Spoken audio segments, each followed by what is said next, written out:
क्या हो अगर आप अनाथ हो और ना ही आपका कोई पेरेंट्स है, लेकिन एक दिन अगर एक लड़की आपको जंग के मैदान में से बचाए और अगर आपको बाद में वो लड़की आइसब्रेकर सॉर्सरर की ब्लेसिंग दे दे जिसके मदद से आप हद से ज्यादा पावरफुल बन जाओ तो फिर क्या होगा। कहानी के स्टार्टिंग में एक लड़के को दिखाया जाता है जो कि भागते हुए एक आदमी के पास जा रहा था और जब भी वो वहाँ पर जाता है अचानक से वो आदमी वहाँ पर ही मारा जाता है और जब भी वो पीछे मुड़ता है उसका और एक साथी पीछे मरा हुआ था और उसका तो 2 साथी मर गया था जिस वजह से वो काफी ज्यादा गुस्सा हो जाता है जिस वजह से उसका पावर आउट ऑफ कंट्रोल हो जाता है और वहाँ पर एक आइस सा बैरियर बन जाता है। लेकिन थोड़ी देर बाद ही उसका आइस बॉल टूट जाता है। नेक्स्ट सीन में कुछ सालों बाद का सीन दिखाया जाता है जहाँ पर एक मैजिक स्कूल में एक लड़का एडमिशन लेता है जिसका नाम रे था और वो अंदर पे जा ही रहा होता है तभी अचानक से उससे एक लड़की टकरा जाता है और इसी वजह से तो वो लड़की नीचे गिरने वाला होता है लेकिन ठीक टाइम पे रे उसका हाथ पकड़कर उसको बचा लेता है और इसी वजह से शर्म के बारे वो रे से उसका नाम पूछता है। लेकिन तभी कुछ लड़कियां बातें करने लग जाती है। मैंने सुना है हमारा एकेडमी पे एक ऑर्डिनरी लड़का पढ़ने आने वाला है और मुझे लगता है ये यही है। और ये बात को सुन के वो लड़की रे को ऑर्डिनरी कहकर बुरा वाला बोलने लग जाता है और ये लोग ऐसा इसलिए कर रहा है क्योंकि रे जो एकेडमी में एडमिशन लिया है वहाँ पर रॉयल फैमिली के बच्चे ही पढ़ता है जहाँ पर रॉयल फैमिली के लोग ऑर्डिनरी फैमिली को नीचा दिखाता है। और आगे रे का सामना एल्बर्ट और उसका दोस्तों से होता है जहाँ पर वो सभी ऑर्डिनरी स्टूडेंट से काफी ज्यादा नफरत करता है और उन लोगों को ऐसा लगता है कि ये मैजिक एकेडमी पे रॉयल फैमिली का बच्चे को ही पढ़ना अलाउ है ना कि एक ऑर्डिनरी बच्चे को। लेकिन इसके बावजूद भी रे उससे दोस्ती का हाथ बढ़ाता है। लेकिन यहाँ पर एल्बर्ट भी रे को काफी ज्यादा सुनाने लग जाता है कि आखिरकार तुम एक ऑर्डिनरी होकर इस एकेडमी पे कैसे ज्वाइन हो गए। जिस इनका रे कहता है चाहे तुम लोग जो कुछ भी सोचो इससे मुझे कुछ भी फर्क नहीं पड़ता और कुछ भी हो जाए मैं इस एकेडमी में ही पढ़ूंगा। जिस इनका एल्बर्ट गुस्से में उसको मारने वाला था तभी यहाँ पर रोज नाम की एक लड़की आकर उसको बचा लेता है और इसी वजह से एल्बर्ट अपने दोस्तों के साथ यहाँ से चला गया क्योंकि रोज इस जगह का टॉप फैमिली में से एक है। और आगे रोज रे के पास आकर उससे कहती है अगर तुमको इस एकेडमी के अंदर एडमिशन मिला है इसका मतलब तुम्हारे अंदर कुछ न कुछ तो खास होगा। और आगे रोज उससे कहती है अगर तुमको कुछ भी प्रॉब्लम हो तो तुम मेरे पास आकर मुझसे पूछ सकते हो। नेक्स्ट सीन में एकेडमी के अंदर का सीन दिखाया जाता है जहाँ पर टीचर सभी स्टूडेंट को वेलकम करती है जहाँ पर वो कहती है तुम लोगों को यहाँ पर एडमिशन मिल गया ये कोई बड़ी बात नहीं है और आगे तुम लोगों को काफी मेहनत करके एक स्वॉर्ड मैन नहीं तो मैजिशियन बनना पड़ेगा। और बाद में रोज सभी के सामने आकर सभी को वेलकम करती है और ऐसा इसलिए है क्योंकि वो स्कूल का रिप्रेजेंटेटिव है। और क्लास पे आने पर प्रोफेसर ग्रे रे को सभी से इंट्रोड्यूस करवाती है और रे को देखकर किसी को भी कुछ भी प्रॉब्लम नहीं होता है। लेकिन दूसरी साइड एल्बर्ट काफी ज्यादा चिढ़ रहा था क्योंकि वो एक ऑर्डिनरी पर्सन के साथ नहीं रह सकता। और जब भी रे अपने सीट पे बैठकर बाहर पे देखता है अचानक से बाहर का जगह काफी तबाही से भर जाता है। लेकिन थोड़ी देर बाद वो जगह ऑटोमेटिकली ठीक हो जाता है और ये सारा कुछ देखकर रे को कुछ ऐसा लग रहा था कि उसको कुछ याद आ रहा है। और यहाँ पर रे का ध्यान तो बाहर था इसी वजह से क्लास के टीचर उसके ऊपर चौक फेंकती है। लेकिन यहाँ पर रे थोड़ी ना कम था वो उसका चौक को पकड़ लेता है। लेकिन जब भी रे वो चौक को पकड़ता है अचानक से वो ब्लास्ट हो जाता है और इसी वजह से रे का पहले दिन पे क्लास पे पूरा मजाक बन गया। और आगे टीचर सभी को 7 स्वॉर्ड सॉर्सरर के बारे में बताता है और ये सॉर्सरर को मैजिशियन भी कहा जाता है क्योंकि ये मैजिशियन के पास कुछ स्पेशल पावर होता है। और ये 7 स्वॉर्ड सॉर्सरर में से पहला है हमारा प्रिंसिपल जिसको की ब्लेड सॉर्सरर कहा जाता है और दूसरी कैरोलिन नाम की एक सॉर्सरर है जिसको की स्पेल बाइंडिंग सॉर्सरर भी कहा जाता है और तीसरा है आइस ब्लेड सॉर्सरर। लेकिन किसी को भी इसके बारे में ज्यादा कुछ पता नहीं होता है क्योंकि लास्ट वॉर के बाद वो कहाँ पर गायब है इसके बारे में किसी को भी कुछ भी पता नहीं होता है। और लास्ट बचता है 4 सॉर्सरर लेकिन किसी को भी इसके बारे में ज्यादा कुछ पता नहीं होता है। और ऐसा माना जाता है आइस ब्लेड सॉर्सरर सबसे ज्यादा ताकतवर है और इसी वजह से तुम्हारा गोल ये होना चाहिए तुम लोगों को 7 स्वॉर्ड सॉर्सरर में से एक बनो। और इस क्लास में रे भी था इसी वजह से एल्बर्ट उठकर टीचर से कहता है हम लोगों को अगर 7 सॉर्सरर में से एक बनना ही है तो हम लोगों के बीच में एक ऑर्डिनरी पर्सन आखिरकार क्यों है। और ये सुनकर टीचर गुस्से में उससे कहती है तुमने इस एकेडमी पे तो कुछ भी किया ही नहीं लेकिन रे ने इस एकेडमी पे अपने दम पर पास किया है और इसी वजह से रे इस एकेडमी पे आ पाया और इसी वजह से मुझे नहीं लगता तुम लोगों को इससे कुछ प्रॉब्लम होना चाहिए। और आगे टीचर अपना मैजिक से सभी को कोई भी ऑब्जेक्ट क्रिएट करना सिखा रहा होता है और कैसे उस चीज को इरेज करना है वो भी सिखाती है। और ये देखकर रोज टीचर से पूछती है क्या कोई भी ऑब्जेक्ट को बनाने की कोई भी लिमिटेशन होती है जहाँ पर प्रोफेसर उसको बताती है ऐसा कुछ भी नहीं है जो भी इस ऑब्जेक्ट को क्रिएट करेगा उसका पावर के ऊपर ये डिपेंड रहता है। और इसी के साथ टीचर सभी को मैजिक का 4 स्टेप भी बताती है जो कि सॉलिड लिक्विड गैस और प्लाज्मा। और ये सारा कुछ देख के सभी स्टूडेंट काफी ज्यादा हैरान हो रहा था कि हमारा क्लास का टीचर तो कितना ज्यादा कूल है। लेकिन तभी अचानक से पीछे बैठी हुई एक लड़की टीचर से पूछती है कि आपने ऑब्जेक्ट को क्रिएट करने के लिए एंटी मैजिक का इस्तेमाल किया है। जिस इनका टीचर उसको बताती है तुमको ये एकेडमी पे कोई भी नहीं मिलेगा जो कि एंटी मटेरियल का इस्तेमाल करता हो। और यहाँ पर ये भी वो लड़की को थोड़ा सा नोटिस करता है और आगे सभी अपना मैजिक से ऑब्जेक्ट को क्रिएट करने लग जाता है। लेकिन दूसरी साइड रे तो कोई भी ऑब्जेक्ट को अच्छे से क्रिएट नहीं कर पा रहा था और इसी वजह से बाकी स्टूडेंट उसका मजाक उड़ाकर कहने लग जाता है अगर इसको ये भी नहीं आता है तो लगता है ये एंट्रेंस एग्जाम में चीटिंग किया होगा। और जब भी क्लास खत्म होता है रे अपना कॉरिडोर से जाने लग जाता है और जाते हुए रे वही लड़की को देखता है जो कि टीचर से सवाल पूछा था। और ये देखकर रे भी उसके पीछे पीछे उसके पास चला जाता है जहाँ पर रे लाइब्रेरी पे उसके साथ बातें करने लग जाता है। और यहाँ पर हम लोग को पता चलता है ये लड़की का नाम एलिजा है। और यहाँ पर हम लोग को पता चलता है एलिजा एक रिसर्चर की काफी काफी बड़ा एक फैन है और इसी वजह से एलिजा भी उसकी तरह एक रिसर्चर बनना चाहता है, जहाँ पर रे उससे कहता है हाँ मैंने उसका बुक पढ़ा है, मैं भी उसका एक फैन हूँ। और आगे रे उससे पूछता है आखिरकार तुम अपना चेहरा हमेशा ढक कर क्यों रखते हो, जिस इनका एलिजा बताती है असल में मेरा कान एल्फ जैसा दिखती है, इसी वजह से मैं अपना कानों को हमेशा ढक कर रखता हूँ। जिस इनका रे कहता है मुझे तो तुम्हारा कान काफी ज्यादा अच्छा लगा, आखिरकार इसमें क्या कमियां है। और ये सुनकर एलिजा तो काफी ज्यादा शर्मा जाती है और शाम होने पर रे अपना हॉस्टल के रूम पर आ जाता है, जहाँ पर उसका मुलाकात अभी नाम का एक लड़के से होता है। और अभी तो बाकी के रॉयल स्टूडेंट की तरह नहीं था और जब भी वो दोनों एक दूसरे से हाथ मिलाता है उन दोनों को एहसास हो जाता है कि वो दोनों ही एक जैसा है और उन दोनों को देख के ऐसा लग रहा था कि वो दोनों एक दूसरे का भाई है। और अगले दिन पे सुबह पे ट्रेनिंग के टाइम पे रे एक लड़की के सामने से काफी तेजी से गुजरता है और इसी वजह से वो लड़की का थोड़ा सा स्कर्ट ऊपर चला गया था और इसी वजह से रे उसके पास आकर उससे माफी मांगता है। और उसका नाम रेविका है जो कि 3rd ईयर का एक स्टूडेंट है और रेविका भी रोज की तरह टॉप फैमिली में से बिलोंग करता है। और अगले दिन पे स्कूल जाते जाते अभी रे को रोज और रेविका के फैमिली के बारे में बताने लग जाता है कि इन दोनों का फैमिली काफी ज्यादा बड़ा माना जाता है और इसी के साथ ये दोनों ही लड़की काफी ज्यादा इंटेलिजेंट है। और जब भी रे क्लास के अंदर जाने वाला होता है उसको पता चलता है प्रिंसिपल ने उसको अपना ऑफिस में बुलाया है। और जब भी वो वहाँ पर जा रहा होता है एक लड़की काफी तेजी से आकर उससे टकरा जाता है, लेकिन रे तो अपना जगह से एक भी इंच नहीं हिलता। और ये लड़के का नाम क्रेलिस है और ये भी रॉयल फैमिली में से बिलोंग करती है। और आगे वो दोनों एक दूसरे से बातें करने लग जाता है और यहाँ पर क्रेलिस तो काफी ज्यादा बकबक किया जा रहा था और इसी वजह से रे उसका पीछा चुरा कर प्रिंसिपल के रूम पर आ जाता है। और वहाँ पर रे तो प्रिंसिपल को जनरल कह के पुकारता है, जिस इनका प्रिंसिपल कहता है अभी हम लोग स्कूल पे है, इसी वजह से तुम मुझे प्रिंसिपल कह के पुकार सकते हो। और रे ने ऐसा क्यों कहा ये चीज हम लोग को आगे पता चलेगा। फिर नेक्स्ट में ट्रेनिंग ग्राउंड का सीन दिखाया जाता है, जहाँ पर टीचर एल्बर्ट और रे के बीच में एक बैटल करवाता है, लेकिन अभी भी एल्बर्ट रे को देखकर काफी ज्यादा गुस्से में होता है और उसे देख के ऐसा लग रहा था वो रे को तुरंत खत्म कर देगा। और जब भी डुएल स्टार्ट होता है एल्बर्ट काफी गुस्से में रे के ऊपर अटैक करता है, लेकिन यहाँ पर रे थोड़ी ना कम था, वो उसका अटैक को डॉज करके काफी आसानी से उसको हरा देता है। और ये देखकर काफी गुस्से में एल्बर्ट उसके ऊपर अटैक करने के लिए आगे बढ़ता है, लेकिन जब भी रे का शॉट उसका शॉट से टकराता है उसका शॉट टूट जाता है। और दूर से ये सारा कुछ प्रिंसिपल देखकर कहता है मैं खुश हूँ कि तुम अपना स्टूडेंट लाइफ को अच्छे से जी रहे हो, जहाँ पर वो रे को आइस प्लेयर सॉर्सर कह के पुकारता है। फिर नेक्स्ट सीन में रे का हॉस्टल का सीन दिखाया जाता है, जहाँ पर अभी और रे हर दिन की तरह एक्सरसाइज कर रहा था, जहाँ पर रे ने इस एकेडमी पे 2 क्लब में ज्वाइन करने का डिसाइड किया है। और ये सुनकर अभी उसको इसके बारे में और भी ज्यादा सोचने के लिए कहता है। और जब भी रे अपना एक गोल्डन कार्ड निकाल कर उसको दिखाता है अभी का तो होश ही उड़ जाता है। फिर नेक्स्ट सीन में एक क्लब का सीन दिखाया जाता है, जहाँ पर सभी के सभी बॉडी बिल्डर थे और ये जो 2 क्लब में ज्वाइन करने वाला था उनमें से ये एक क्लब है। और रे को देखकर उस क्लब के लीडर कहता है तुमको देख के तो ऐसा लग रहा है तुम हमारा एक्टिविटी को एक दिन भी सह नहीं पाओगे। और असल में लीडर उसका इतना पतला बॉडी देखकर ऐसा कह रहा था। और जब भी रे लीडर के कहने पर अपना कपड़े को खोलता है उसका बॉडी तो चमकने लग गया और उसका ये खतरनाक बॉडी को देखकर उसका मुंह खुला का खुला रह जाता है। और ये देखकर लीडर भी समझ गया था कि रे का बॉडी काफी हार्ड वर्क की वजह से बना होगा। और यहाँ पर हम लोग को ये भी पता चलता है जो रे ने अभी को गोल्डन कार्ड दिखाया था और असल में वो कार्ड एक हंटर लाइसेंस है और ये कार्ड किसी अरे गहरे पर्सन को नहीं दिया जाता है। और यहाँ पर रे के पास भी ये कार्ड था और इसी वजह से वो क्लब के सभी मेंबर रे का ज्वाइन को एक्सेप्ट कर लेता है। और आगे रे वो क्लब से निकलकर गार्डनिंग क्लब में ज्वाइन होने के लिए डिसाइड करता है, जहाँ पर हम लोग को पता चलता है वो क्लब में बस लड़कियां ही लड़कियां हैं। और आपको क्या लगता है आखिरकार रे इस क्लब पे ज्वाइन क्यों होना चाहता है?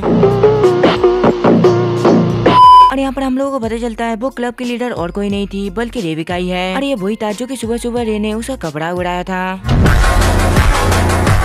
और यहाँ पर सभी लड़कियां तो रे को देखकर काफी ज्यादा हैरान था कि एक लड़का होके गार्डनिंग क्लब को ज्वाइन करना चाहता है, जहाँ पर ये बताता है मुझे प्लांट काफी ज्यादा पसंद है और कंडीशन चाहे जितना ही खराब हो लेकिन प्लांट हमेशा ग्रो करता रहता है और ये चीज प्लांट की काफी ज्यादा मुझे अच्छा लगता है। और यहाँ पर वो तो क्लब को ज्वाइन करना चाहता था, इससे रेविका को कुछ भी प्रॉब्लम नहीं था, लेकिन तभी उनमें से एक लड़की उसको रोकते हुए कहती है मुझे लगता है ये लड़का तुमको यहाँ पर इम्प्रेस करने के लिए आया है। जिस सुनकर रेविका कहती है ठीक है अगर तुमको ऐसा लग रहा है तो कोई बात नहीं, मैं इसका सारा जिम्मेदारी तुम्हारे हाथ पे दे रही हूँ, मैं चाहता हूँ तुम इसको टेस्ट करो और अगर तुमको ऐसा लगता है ये क्लब ज्वाइन करने का लायक नहीं है तो मैं उसको नहीं लूंगा। और असल में ये लड़की का नाम दीना है। और आगे दीना रे को एक छत पर लेकर आता है जहाँ पर काफी सारा घास था और वहाँ पर जाने के बाद दीना उसको बताती है ये तुम्हारा टेस्ट है जिसमें तुमको ये पूरा जगह को साफ करके सही बनाना है और इसके बाद ही मैं डिसीजन लूंगी आखिरकार तुम इस क्लब को ज्वाइन करने का लायक हो या फिर नहीं। और दीना के जाने के बाद रे तुरंत अपना काम पे लग गया, जहाँ पर वो पहले दिन पे उस जगह का सारा जंगली घासों को निकाल देता है और अगले दिन वो कुछ गड्ढे करता है और तीसरे दिन वो छोटा छोटा दीवारें बनाता है ताकि उस जगह पे कुछ फ्लावर को उगाया जा सके। और वो काम कर ही रहा था तभी रेविका उसके लिए कुछ खाना लेकर आता है, जो देखकर रेवी काम को छोड़कर खाना खाने लग जाता है, लेकिन तभी उसको नीचे से कुछ आवाज सुनाई देता है और जब भी वो दोनों वहाँ पर जाता है वो दोनों देखता है कि नीचे कुछ स्टूडेंट तलवारबाजी का प्रैक्टिस कर रहा है, जो देखकर रेविका रे को बताती है ये लोग आने वाले कंपटीशन का तैयारी कर रहे हैं और ये कंपटीशन के अंदर स्ट्रॉन्गेस्ट शॉर्ट फाइटर को चुना जाएगा। और ये सुनकर रे भी सोचने लग जाता है उसको भी ये कंपटीशन में पार्टिसिपेट करना चाहिए। और यहाँ पर बातें करते करते रेविका रे का बॉडी को देखने लग जाता होता है। जो देखकर रेविका उससे पूछती है कि मैं तुम्हारी बॉडी को टच कर सकती हूँ, और यहाँ पर रे भी उसको परमिशन दे दिया था, जिस वजह से रेविका उसका बॉडी को देखने लग जाता है। और अगले दिन पे सभी रे का ये गार्डनिंग स्किल को देखकर काफी ज्यादा हैरान हो गया था, और इसी वजह से डीना भी उसको क्लब ज्वाइन करने का परमिशन दे देता है। और बाद में प्रिंसिपल रे को एक चिट्ठी दिखाते हुए कहती है, इंटेलिजेंस एजेंसी के मुताबिक इस एकेडमी पे कोई जासूस है, और इसी वजह से मैं चाहता हूँ तुम सावधान रहना। और यहाँ पर शाम हो गया था, जिस वजह से रे अपने हॉस्टल पर जाने लग जाता है, और रास्ते में वो क्लेरिस को देखती है, जहाँ पर वो काफी ध्यान से नीचे से जाते हुए कीड़े को देख रहा था। जो देखकर रे उससे पूछता है, आखिरकार तुम यहाँ पर क्या खड़े हो? जहाँ पर क्लेरिस बताती है, मुझे जाते हुए छोटे छोटे कीड़े को देखना काफी ज्यादा पसंद है, और ये चीज रॉयल फैमिली के लोगों के लिए काफी ज्यादा अजीब है, और इसी वजह से क्लेरिस का एक भी दोस्त नहीं है, और इसी वजह से रे क्लेरिस को हमने एक दोस्त बना लेता है। इसी वजह से वो बेचारा काफी ज्यादा खुश हो जाता है, क्योंकि उसका कीड़े देखने का आदत की वजह से कोई भी उसका कभी भी दोस्त नहीं बना, और यहाँ पर वो दोनों ही तो एक दूसरे का दोस्त बन गया था। और इसी वजह से क्लेरिस एक साथ जंगल पे जाकर इंसेक्ट देखने का डिसाइड करता है। और अगले दिन पे क्लास पे टीचर रे को डिफेंस टेक्निक के बारे में बताने के लिए कहते हैं, जो सुनकर रे बताता है टोटल 7 टेक्निक एग्जिस्ट करता है, और वहाँ पर रे तो सभी टेक्निक का नाम भी ठीक कहा था, जो देखकर सभी काफी ज्यादा शॉक्ड हो जाता है, क्योंकि किसी को भी पता नहीं था ये ऑर्डिनरी स्टूडेंट को इतना कुछ पता होगा। और जाने से पहले टीचर सभी को बताता है, कल तुम लोगों का प्रैक्टिकल एग्जाम होने वाला है, इसी वजह से तुम लोग को 4-4 का ग्रुप बनाना पड़ेगा। जो सुनकर वो चारों एक टीम बना लेता है, और रे की टीम के अंदर रोज, एलिजा और अभी था, और रोज को देखकर सभी हैरान था कि आखिरकार ये ऑर्डिनरी पर्सन के साथ क्यों जा रहा है। और बाद में सभी प्रैक्टिकल एग्जाम के लिए फॉरेस्ट के बाहर खड़ा हो जाता है, जहाँ पर टीचर सभी को बताता है, तुम सभी को फॉरेस्ट के अंदर जाकर चेक पॉइंट से अपना स्टैम्प कलेक्ट करना होगा, और जिस ग्रुप के पास ज्यादा स्टैम्प होगा वही विनर बनेगा। और मैं पहले ही बता देना चाहता हूँ, फॉरेस्ट के अंदर काफी सारे मॉन्स्टर है, तो सभी अपना अपना ध्यान रखना। और थोड़ी देर बाद ही एग्जाम स्टार्ट हो जाता है। जेरिका, रे और रे का ग्रुप जंगल के अंदर जाने लग जाता है, और जंगल पे घूमते घूमते एलिजा के सामने काफी खतरनाक एक मॉन्स्टर आ जाता है, और ये देखकर एलिजा तो काफी ज्यादा डर जाता है, लेकिन उन लोगों के पास तो रे है, और वो थोड़ी ना कमजोर था, जहाँ पर रे अपना एक ही अटैक में वो मॉन्स्टर को काट डालता है। और ये देखकर सभी काफी ज्यादा हैरान थे। और थोड़ी देर आगे जाने के बाद उन लोगों को अपना फर्स्ट टाइम मिल जाता है, और दूसरी साइड एल्बर्ट और उसका पूरा ग्रुप जंगल में खो गया था, और देखते देखते रात हो जाता है। इसी वजह से रे का बाकी सारा टीममेट एक जगह पर होल्ड करता है, जहाँ पर वो सभी रे का काफी ज्यादा तारीफ कर रहा था, क्योंकि उसका कॉम्बैट ट्रेनिंग के साथ साथ सर्वाइवल ट्रेनिंग भी काफी ज्यादा अच्छा है। और रे के पास इतना एबिलिटी होने के कारण रोज उसके ऊपर थोड़ा सा शक करता है, जहाँ पर उसको ऐसा लग रहा था रे उन सब से कुछ न कुछ छुपा रहा है। और बातें करते करते रोज अपने बारे में बताता है, मुझे बाकी की तरह फैमिली के मैटर से कुछ भी लेना देना नहीं है, जहाँ पर अभी रे से कहता है, तुम तो हमारा उम्मीदों से भी बेहतर निकले। और इसका ये बात सुन के रे को अपना जनरल का याद आ जाता है, क्योंकि उन्होंने भी इससे ठीक ऐसा ही बात की थी। और बाद में ज्यादा रात होने पर वो तीनों सो जाता है, लेकिन यहाँ पर रे जगकर आसपास का माहौल का ध्यान रखता है। और तभी रे को अपना मास्टर का बात याद आता है, जहाँ पर उन्होंने उससे कहा था, अगर तुमको स्टूडेंट की तरह नॉर्मल लाइफ जीनी है तो तुमको अपना आइडेंटिटी सभी से छुपाना होगा। और जब भी सुबह होता है, रे और उसका सभी साथियों को किसी का चिल्लाने का आवाज सुनाई देता है, जिस सुनकर रे बिना कुछ सोचे वो आवाज की तरफ भागने लग गया। और जब भी रे वहाँ पर पहुँचता है, वो देखता है एल्बर्ट के पूरे ग्रुप में एक खतरनाक मॉन्स्टर हमला कर दिया है, और यहाँ पर एल्बर्ट भी वो मॉन्स्टर के सामने कुछ भी नहीं कर पा रहा था। और तभी रे वहाँ पर जाकर एल्बर्ट को पुकारता है, जो देखकर वो मॉन्स्टर भी रे के ऊपर हमला करना स्टार्ट कर देता है, लेकिन रे का स्पीड यहाँ पर इतना ज्यादा हाई था, वो एक ही झटके में वो मॉन्स्टर को हरा देता है। और वो मॉन्स्टर को खत्म करने के बाद रे एल्बर्ट के पास जाकर अपना हाथ आगे बढ़ाता है, जो देखकर एल्बर्ट हमेशा की तरह उसको बुरा वाला बोलने लग जाता है, तुम तो एक ऑर्डिनरी हो, तुमको क्या लगा मैं तुमसे मदद लूंगा। और थोड़ी देर बाद ही रे का दोस्त भी वहाँ पर पहुँच जाता है, जहाँ पर अभी और एलिजा एल्बर्ट का दोस्तों को छुड़ाने के लिए जाता है। और यहाँ पर रोज को तो अभी भी यकीन ही नहीं हो रहा था कि रे ने अकेले ये मॉन्स्टर को हरा दिया। और इसी वजह से रोज उससे पूछता है, आखिरकार तुम हो कौन। और तभी हम लोग देखते हैं इन लोगों को पेड़ के पीछे से कोई देख रहा है, जहाँ पर वो अपना मैजिक का इस्तेमाल करके वो मरा हुआ मॉन्स्टर को दोबारा जिंदा कर देता है। और ये मैजिक की वजह से तो वो मॉन्स्टर और भी ज्यादा पावरफुल बन गया था। और ये देखकर रे को भी समझ नहीं आ रहा था आखिरकार ये मॉन्स्टर फिर से कैसे जिंदा हो गया। और आगे रे वो मॉन्स्टर के ऊपर अटैक करता है, लेकिन वो मॉन्स्टर तो काफी ज्यादा स्ट्रॉन्ग हो गया था। और ये देखकर रे का बाकी टीममेट भी उसका मदद करने लग जाता है, जहाँ पर रोज अपना फायरबॉल क्रिएट करके उसको थोड़ा सा दूर फेंक देता है। और ये देखकर अभी और एलिजा भी अपना पार को एक साथ करके उसके ऊपर अटैक करता है, और उसका अटैक की वजह से वो मॉन्स्टर का तो थोड़ा सा बैलेंस बिगड़ गया था। और इस चीज का मौका उठाकर रे अपना शॉट की मदद से वो मॉन्स्टर को काट देता है बीच से। और वो मॉन्स्टर को हराने के बाद अभी और एलिजा भी काफी ज्यादा खुश हो जाता है, लेकिन एल्बर्ट को भी रोज की तरह रे के ऊपर शक होने लगा। और आगे एल्बर्ट के दोस्त एल्बर्ट से कहता है, हमने जितना भी रे के बारे में सुना था वो तो इससे अलग है, और यहाँ पर रे जैसा भी है एल्बर्ट को इससे कुछ भी फर्क नहीं पड़ता, लेकिन वो हमेशा रे का ऑर्डिनरी होने के वजह से चिढ़ता है। और आगे रे का ग्रुप जंगल का आखिरी स्टैम्प भी कलेक्ट कर लेता है। और यहाँ पर रे तो एलिजा को कंधे में उठाया हुआ था, क्योंकि वो काफी ज्यादा थक गया था। जिसके बाद फॉरेस्ट का बाहर का सीन दिखाया जाता है, जहाँ पर टीचर रे का टीम को विनर बना देता है, क्योंकि उन लोग के पास ही सबसे ज्यादा स्टैम्प था। और रे को विनर बनता हुआ देख बाकी स्टूडेंट बिल्कुल भी खुश नहीं था, क्योंकि वो लोग बिल्कुल भी नहीं चाहता था जिस ग्रुप में रे हो वो जीत जाए। लेकिन रे का टीम को इन लोगों के बातें से कुछ भी फर्क नहीं पड़ता। फिर नेक्स्ट में एक घर के अंदर एक लेडी को दिखाया जाता है, जो कि किसी के लिए इंतजार कर रही थी। और आगे उसका मेड आकर उससे कहती है आप जिसका इंतजार कर रहे थे वो आ गया है। और वो पर्सन और कोई नहीं था बल्कि रे था। और वहाँ पर रे वो लेडी के साथ बातें करने लग जाता है, जहाँ पर हम लोगों को पता चलता है ये लेडी और कोई नहीं बल्कि रे का मास्टर है। और यहाँ पर मास्टर रे को देखकर काफी ज्यादा खुश थे, क्योंकि वो चाहती थी रे एक नॉर्मल स्टूडेंट की तरह अपना जिंदगी बिताए। और रे का पूछने पर मास्टर बताती है वो सभी ब्रेन को स्टडी कर रहा है और ज्यादातर लोग मैजिक का इस्तेमाल करने के लिए अपना बॉडी का इस्तेमाल करता है। और लेकिन अगर हम लोग वो मैजिक अपना ब्रेन की मदद से करे तो वो मैजिक का पावर और भी ज्यादा बढ़ जाती है। और यही रिसर्च एक पर्सन चुराने की फिराक में है। और आगे रे अपना मास्टर को व्हील चेयर में बैठा कर घुमाने ले जाता है, क्योंकि वो काफी समय से बाहर नहीं निकली थी। और यहाँ पर हम लोग को पता चलता है रे बचपन से काफी ज्यादा हिम्मत वाला है। ऐसे काम जो कि एलिट सोल्जर करने पे भी डरते थे वो रे काफी ज्यादा आसानी से कर देता था। और आगे रे अपना मास्टर को बताता है मैंने एकेडमी के अंदर काफी सारा दोस्त बनाया हूँ और उनमें से एक लड़की भी है जो कि आपका काफी बड़ा एक फैन है। और असल में एलिजा जिसका फैन था वो और कोई नहीं बल्कि रे का मास्टर ही है। और घर पे आने के बाद रे का मास्टर रे को एक बुक देता है जिससे कि वो एक अच्छा सॉर्सरर बन सके। और अगले दिन पे जब भी रे अपना जॉगिंग कर रहा था अचानक से वो एलिजा को देखता है, जहाँ पर एलिजा सुबह सुबह एक लाइब्रेरी में पढ़ने के लिए जा रही थी। और इसी वजह से रे भी कहता है मैं भी तुम्हारे साथ जाना चाहता हूँ। और ये सुनने के बाद एलिजा तो शर्म के मारे लाल हो जाता है। और बाद में रे अपना ड्रेस पहन के एलिजा के पास आ जाता है, जहाँ पर लाइब्रेरी पे एलिजा हमेशा की तरह रे का मास्टर का बुक को पढ़ रहा था, लेकिन दूसरी साइड रे तो लव स्टोरीज का बुक पढ़ रहा था। और जब भी वो दोनों लाइब्रेरी से बाहर आता है क्रेलिस उन दोनों को छुप कर देख रहा होता है, क्योंकि धीरे धीरे करके वो भी रे को पसंद करने लग गया था। और इसी वजह से उसको समझ नहीं आ रहा था आखिरकार वो कैसे जाकर रे के साथ बातें करे। और क्रेलिस को देख के रे भी उसके पास आ जाता है। और यहाँ पर क्रेलिस रे को देखकर काफी ज्यादा शर्मा जाता है, जहाँ पर रे उसके पास आकर उसको लंच के लिए इन्वाइट करता है। और यहाँ पर रे लंच करने के लिए थोड़ी ना अकेला आता, वो दोनों लड़कियों को लेकर आता है अपने साथ लंच करवाने के लिए, जहाँ पर रे एलिजा और क्रेलिस उन दोनों से एक दूसरे से इंट्रोड्यूस करवा देता है। और यहाँ पर पहले तो क्रेलिस रे के ऊपर फिदा था, लेकिन अभी एलिजा भी रे के ऊपर फिदा हो चुका है। और खाना खाने के बाद वो दोनों रे को अलविदा कहकर अपना हॉस्टल पर चला जाता है। और यहाँ पर रे भी अपना घर जा रहा था, लेकिन तभी वो रास्ते में रोज को देखता है, जहाँ पर रोज उसे बताती है मैजिक कंपटीशन नजदीक आने की वजह से मैं अपनी फैमिली के साथ तैयारी करने के लिए काफी ज्यादा बिजी हो चुकी हूँ। और थोड़ी देर बातें करते करते रे उसको बताता है मैंने थोड़ी देर पहले एलिजा और क्रेलिस के साथ खाना खा के आया हूँ। और उसका ये बात सुनकर रोज भी थोड़ी सी जेलस फील करती है, क्योंकि रोज भी धीरे धीरे करके उसको पसंद करने लग गया था। फिर नेक्स्ट में प्रोफेसर ग्रे और रे को बात करते हुए दिखाया जाता है। और असल में रे तो पहले ही प्रोफेसर ग्रे से मिलिट्री में काम कर चुका है, और प्रोफेसर ग्रे भी रे को स्टूडेंट लाइफ एंजॉय करते हुए देख काफी ज्यादा खुश है। और दूसरे एल्बर्ट को दिखाया जाता है जो कि पूरे जंगल में आग लगाना शुरू कर देता है, जहाँ पर वो काफी गुस्से में रे का नाम लेता है। और ये सारा कुछ पीछे से एक अनजान इंसान देख रहा होता है।